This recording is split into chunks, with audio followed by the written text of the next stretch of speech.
कैसी है जी हमारी जीडी आर्मी।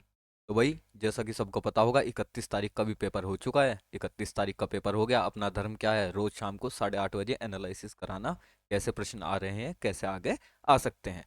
तो इसी बात के ऊपर बात शुरू करते हैं। लेकिन अगर वीडियो लाइक आया करे ना, मतलब पसंद आया करे, तो लाइक कर दिया करो। लाइक एक तरीके की अटेंडेंस है जो तुम लोग देते हो वीडियो देखने के बाद, ठीक है।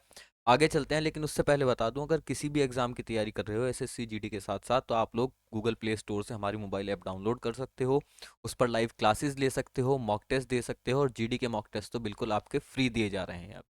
गूगल प्ले स्टोर से आप आसानी से इस ऐप को डाउनलोड कर सकते हैं, क्लासेस यहाँ पर ले सकते हैं, फ्री पीडीएफ ले सकते हैं, लाइव टेस्ट दे सकते हैं ऐप पर आप लोग।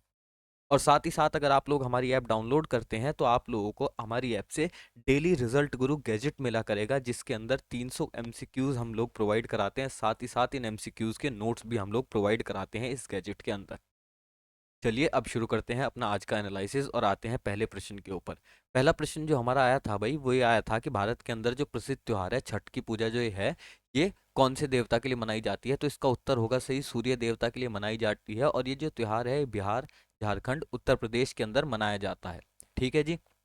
अगला आया था, इनमें से कौन सा पंजाब का लोक नृत्य है। तो ये तो पता नहीं था, ऑप्शन क्या क्या है तो डाल दिए हैं जो भी पंजाब के लोक नृत्य हैं, जैसे भंगड़ा है भैया, गिद्धा है, झूमर है, दंकरा है, जूली है, सम्मी है, धमाली है, जागो है, और गटका है। ठीक है, आगे चलते हैं। इलाहाबाद स्तंभ शिलालेख जो है, ये बहुत फेमस प्रश्न है, एसएससी का बहुत ज्यादा पूछती है एसएससी इस प्रश्न को।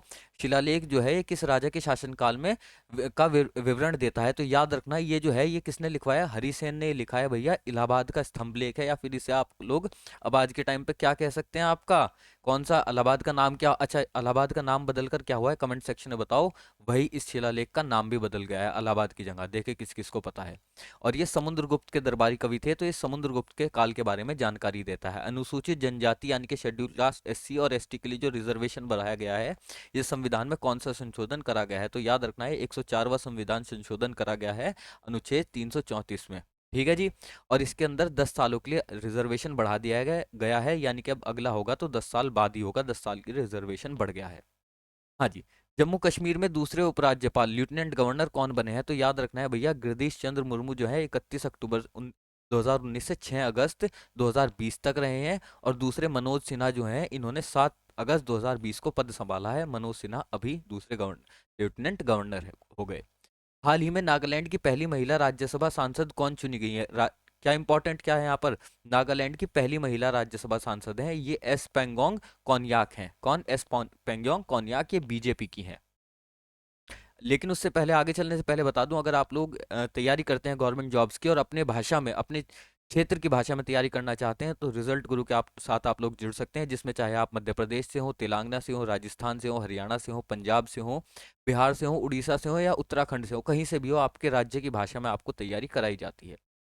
हरित क्रांति की शुरुआत किस दशक में हुई थी। तो हरित क्रांति के बारे में आपको याद रखना है, 1960 के अंदर हरित क्रांति की हिंदुस्तान में शुरुआत हुई थी। हरित क्रांति, अच्छा हिंदुस्तान कह रहा हूँ, अमेरिका में शुरुआत हुई थी। ये नॉर्मन बोरेग से जुड़ी हुई है, ये हरित क्रांति के फादर कहे जाते हैं। और ये जुड़ी है ग्रीन रिवॉल्यूशन यानी कि अनाज की पैदावार से। एक और क्वेश्चन भी आया था हरित क्रांति से आगे, वो क्वेश्चन है कि हरित क्रांति किससे संबंधित है।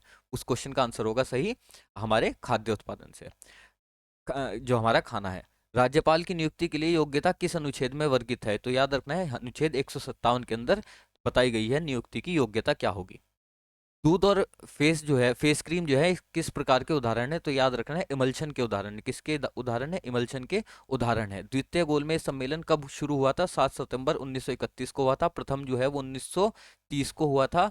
और अगर बात करें तृतीय की, तो 1932 में हुआ था वो, हाँ जी 32 में हुआ था। अच्छा, कल जब महात्मा गांधी कराए थे, महात्मा गांधी के बारे में बताया था, तो ये क्वेश्चन बताया था, और ये क्वेश्चन देखो आज के एग्जाम में फंस गया। ठीक है, महात्मा गांधी से अब सवाल पूछ रहा है, मॉडर्न से सवाल पूछ रहा है, तो मॉडर्न पढ़नी शुरू कर दो। पृथ्वी की सबसे ऊपरी परत कौन सी है, ये क्वेश्चन भी कल वाले पेपर में था। ये क्या था कि भैया, जो मतलब धरती की परतों से क्वेश्चन था, उस कल कोर का क्वेश्चन था कि भूकंप कहाँ पर आता है। आज क्रस्ट के ऊपर है कि सबसे ऊपरी सतह कौन सी है। इसे भूपरपट्टी भी कहते हैं। हाँ जी, ऊपरी परपट्टी। भारतीय खेल प्राधिकरण की स्थापना कब हुई थी। तो यानी कि जो साई है, sports authority of India, short form SAI, full form पूछ सकता है, इसकी स्थापना 1984 के अंदर हुई थी। फुटबॉल का व्यास फीफा के अनुसार कितना होता है फुटबॉल का व्यास, कितना होता है भाई फीफा के अनुसार जो फुटबॉल का व्यास है वो 22 सेंटीमीटर होता है। और सोडियम सल्फेट और बेरियम क्लोराइड विलयन की अभिक्रिया क्या है, तो ये अभिक्रिया है भैया Na2SO4 प्लस BaCl2 का जब हम मिश्रण करते हैं तो बनता क्या है BaSO4 प्लस 2NaCl यानी कि सॉल्ट बनता है। आगे चलेंगे। हाँ जी। मौलिक कर्तव्य 42 संविधान संशोधन 1976 द्वारा किस समिति की सिफारिश पर जोड़े गए थे, तो याद रखना है ये किसकी सिफारिश पर जोड़े गए थे, सरदार स्वर्ण सिंह समिति की सिफारिश पर जोड़े गए थे। और ये भाग 4 के कै में हैं मौलिक कर्तव्य, कितने हैं कुल 11 मौलिक कर्तव्य हैं। हरित क्रांति के मुख्य उद्देश्य क्या थे, हरित क्रांति हिंदुस्तान में 1960 के दशक में प्रारंभ हुई थी और इसके उद्देश्य क्या थे, उद्देश्य था भैया देश के अंदर जो खाने का उत्पादन है वो बढ़ाना। स्टंपिंग शब्द किस खेल से संबंधित है, स्टंपिंग जो है इस क्रिकेट से जुड़ा हुआ एक शब्द है। और क्रिकेट से जुड़े अदर शब्द कौन से हैं, wicket keeper, bowler, batsman, chinaman और फील्ड या फिर आदि। ये आदि लिखा हुआ है, आदि ये शब्द किससे जुड़े हुए हैं, ये सारे के सारे क्रिकेट से जुड़े हुए शब्द हैं। एक सेकंड पीछे क्वेश्चन रह गया कि स्वराज पार्टी की जो स्थापना है, हाँ जी क्वेश्चन क्या था, स्वराज पार्टी की स्थापना किसने की थी, याद रखना है इसकी स्थापना जो है 1 जनवरी 1923 को CR दास यानी कि चित्तरंजन दास ने की थी।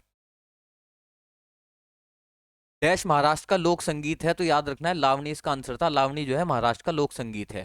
द्रौपदी मुर्मू राष्ट्रपति बनने से पहले किस राज्य की राज्यपाल थी, याद रखना है झारखंड की राज्यपाल थी। और बिलोंग कहाँ से करती हैं, ये बिलोंग करती हैं उड़ीसा से, जहाँ पे इस वक्त हॉकी का जो है वर्ल्ड कप चल रहा है उड़ीसा के अंदर, ठीक है। और ये भारत की 24वीं राष्ट्रपति हैं। आगे चलेंगे भाई। 2011 की जनगणना के अनुसार जनसंख्या में बिहार का कौन सा स्थान था, तो तीसरा स्थान था, याद रखना किसका, बिहार का। सबसे पहला स्थान किसका था, सबसे पहला स्थान था यूपी का, दूसरा महाराष्ट्र, तीसरा बिहार। समुद्र में कितने राजाओं को हराकर, हाँ जी समुद्रगुप्त ने, हाँ जी ये गुप्त है, समुद्रगुप्त ने कितने राजाओं को हराकर दक्षिण पथ परमेश्वर की उपाधि हासिल की थी। दक्षिण पथ परमेश्वर की जो उपाधि है इसका मतलब क्या होगा, यानी कि दक्षिण जो है उसका राजा जो होगा उसे कहेंगे दक्षिण पथ परमेश्वर, दक्षिण पे जाने वाले रास्ते का राजा। तो ये जो उपाधि है समुद्रगुप्त ने ली थी और ये कितने 12 राजाओं को हरा कर ली थी, 12 राजाओं को हराया था दक्षिण के, तब कहा था खुद को। मेक इन इंडिया की शुरुआत कब हुई थी, तो मेक इन इंडिया की शुरुआत आप लोगों को याद रखना है 25 सितंबर 2014 को हुई थी। इसे नरेंद्र मोदी ने शुरू करा था मेक इन इंडिया को। संविधान के भाग 4A में क्या है, संविधान के भाग 4A में मौलिक कर्तव्य हैं और ये कब जोड़े गए थे, 1976 में 42 संविधान संशोधन के थ्रू। और कितने हैं, 11 हैं कुल मिलाकर। मैग्मा और लावा ठंडा होकर कौन सी चट्टाने बनाते हैं, जो मैग्मा है और लावा है ठंडा जब हो जाता है तो कौन सी चट्टाने बनाते हैं, तो याद रखना है ये जो चट्टाने बनाते हैं अग्नेय चट्टाने बनाते हैं के रूप में जानी जाती हैं, ठीक है। यानी कि इग्नियस रॉक्स जो होते हैं वो। सर्वोच्च न्यायालय को अपने निर्णयों पर पुनर्विचार करने तथा सुधारने की शक्ति देता है कौन सा अनुच्छेद, 137 अनुच्छेद देता है ये शक्तियां। इसी के साथ आज का जो एनालिसिस है वो खत्म करते हैं भाई सभी लोगों से। इसके बाद विदा लेना चाहूंगा, अब मिलेंगे हम लोग कल दोबारा इसी एनालिसिस के साथ शाम के 8:30 बजे। वीडियो खत्म होने से पहले बता दूं, लाइक आपकी अटेंडेंस है, अटेंडेंस लगाते रहना। Bye bye, have a nice day everyone.